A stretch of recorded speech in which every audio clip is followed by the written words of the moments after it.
everyone, welcome to Let's Learn Together. Here I share my notes and brief explanations of various topics centered around geography and its other subdisciplines. You can find different sections of various subdisciplines in the playlist of the channel. If you are new to this channel, then do subscribe and support us by sharing your valuable feedback.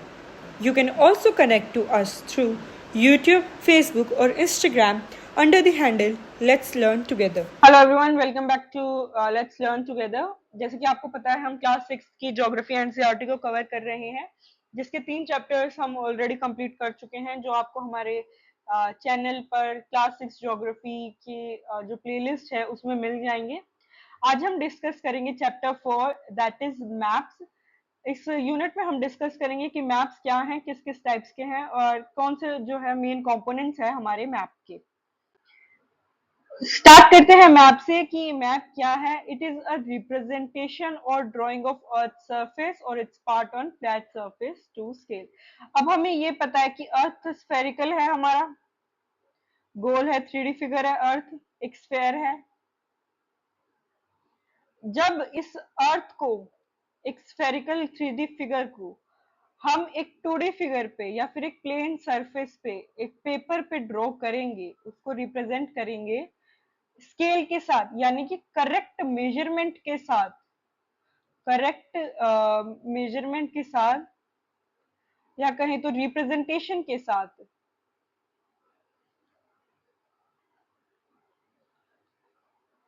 वो हमारा जो है map कहलाएगा।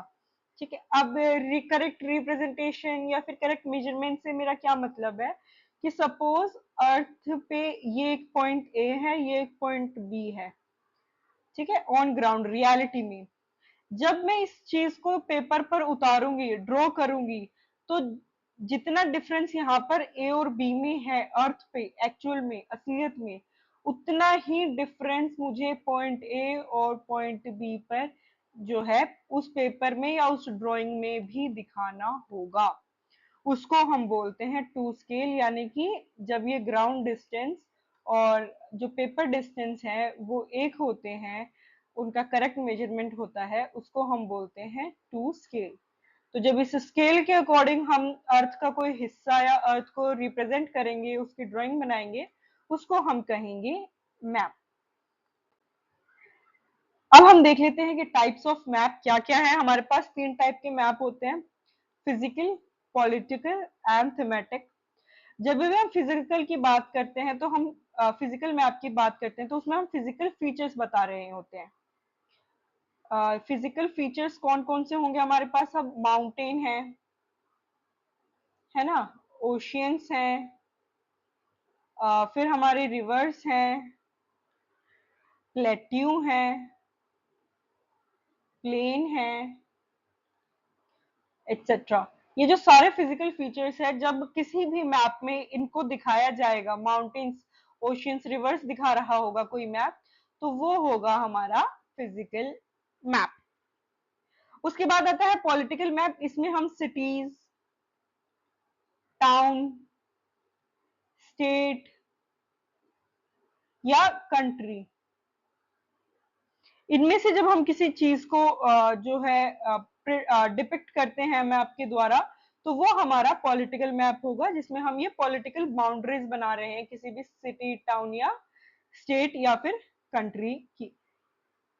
अब ये हो गया physical and political, I hope ये आपको क्लियर है। उसके बाद थर्ड हमारे पास जो आता है वो आता है थीमेटिक मैप।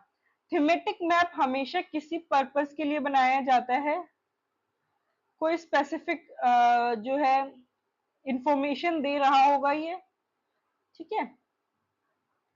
अब अभी हमने माउंटेन्स और सिटीज जो फिजिकल एंड पॉलिटिकल है, इन जनरल हमने बात की है।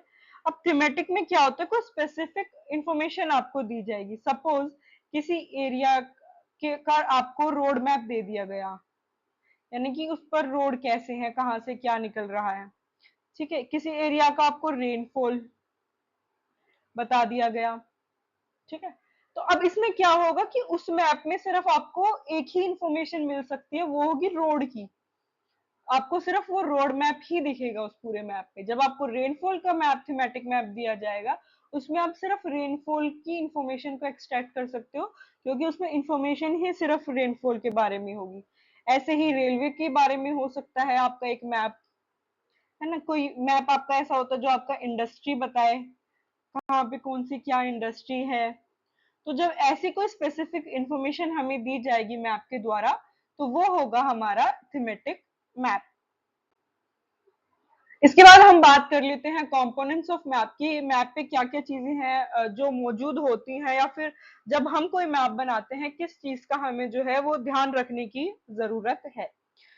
तो सबसे पहले आ गया डिस्टेंस। अब डिस्टेंस से हमारा क्या मतलब है कि जब हम ये पेपर पे कोई मैप बना रहे हैं, तो इस पे जो ये छोटा सा हम डिस्टेंस लेंगे ना, वो ग्राउंड पे बहुत बड़ा जो है डिस्टेंस रिप्रेजेंट कर रहा होगा, जिसको हम स्केल भी बोलते हैं। अब ये स्केल क्या होगा? ये आपका रेशियो है, सॉरी राशन लिख दिया मैंने, ये आपका रेशियो है किसके बीच का? पेपर डिस्टेंस का और ग्राउंड डिस्टेंस का। पेपर डिस्टेंस के लिए मैंने पीडी लिखा है, ग्राउंड डिस्टेंस के लिए मैंने जीडी लिखा है।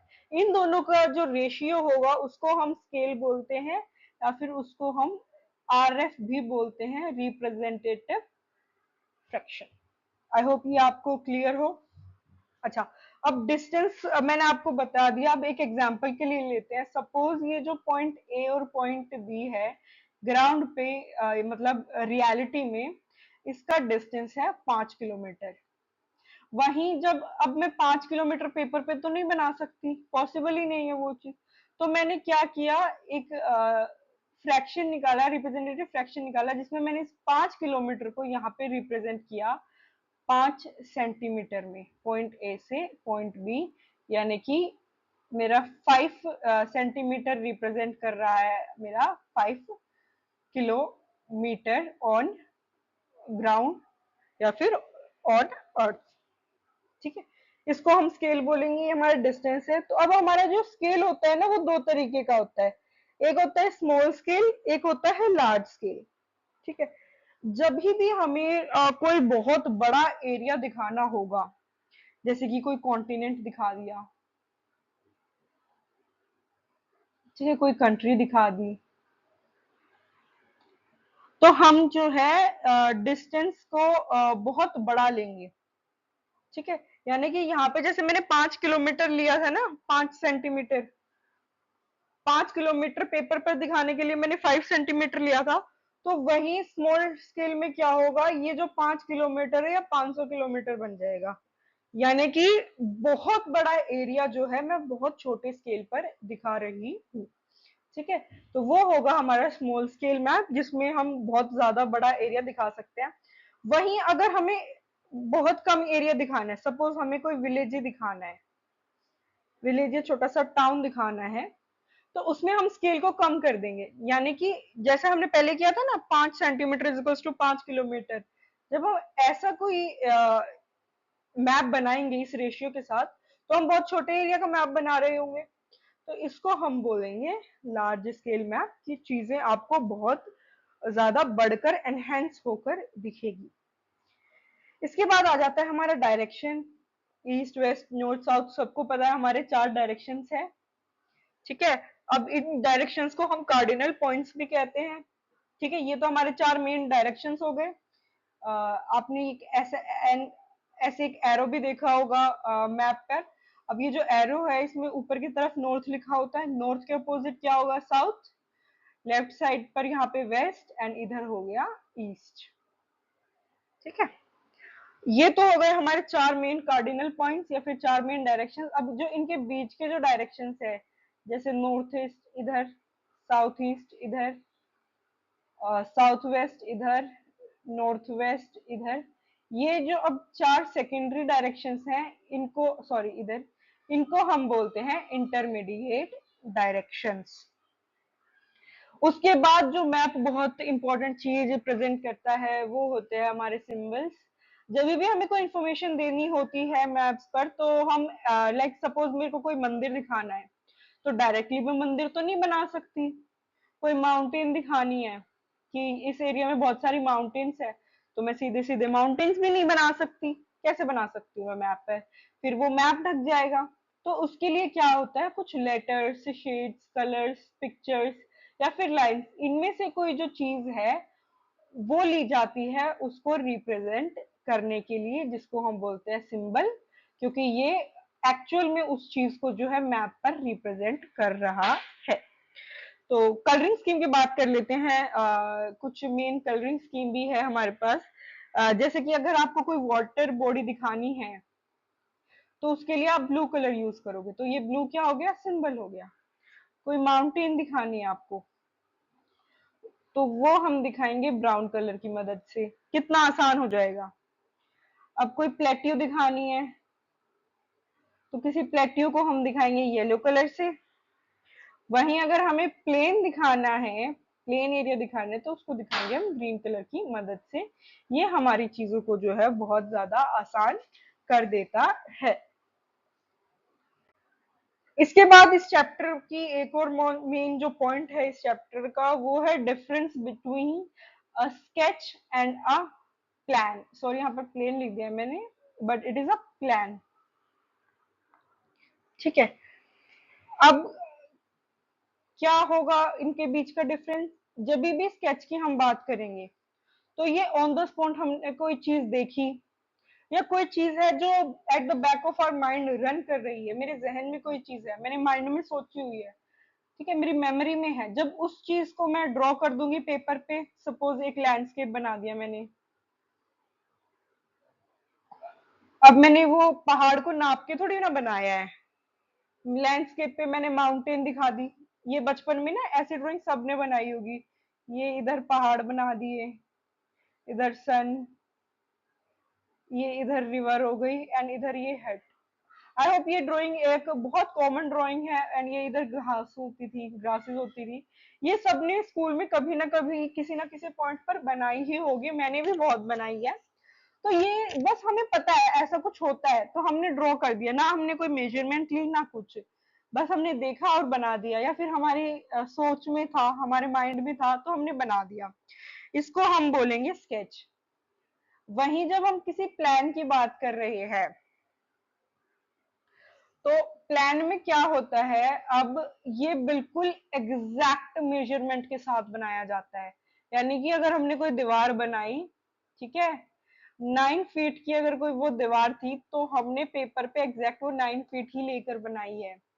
ठीक है, अगर उसकी लोकेशन, सपोज ये पीछे भी आपको हल्का सा कोई मैप का शेड दिख रहा होगा, अगर ऑन ग्राउंड वो चीज यहाँ पर है तो मैंने अब ये जो प्लान बनाया है, पेपर बनाया है, उस पर भी ये चीज जो है एग्जैक्टली यहीं पर होगी। अगर पॉइंट ए और पॉइंट बी में 5 किलोमीटर का फासला है तो पेपर पे भी वो 5 किलोमीटर का ही फासला मैं रखूंगी। अगर ये नॉर्थ डायरेक्शन में है तो अपने प्लान में भी मैं इस चीज को नॉर्थ डायरेक्शन में ही रखूंगी। मतलब जो बिल्कुल हम रेप्लिकेट कर देते हैं ऑन ग्राउंड रियलिटी को, सेम टू सेम बनाने की कोशिश करते हैं, तो वो होता है हमारा प्लान। आई होप ये क्लियर हो गया हो आपको। And this was all for today. जल्द मिलेंगे हम नेक्स्ट चैप्टर की एक्सप्लेनेशन के साथ। Thank you for being part of this video, and if you liked it, do not forget to share it with your friends and family, and also subscribe to our channel and press the bell icon.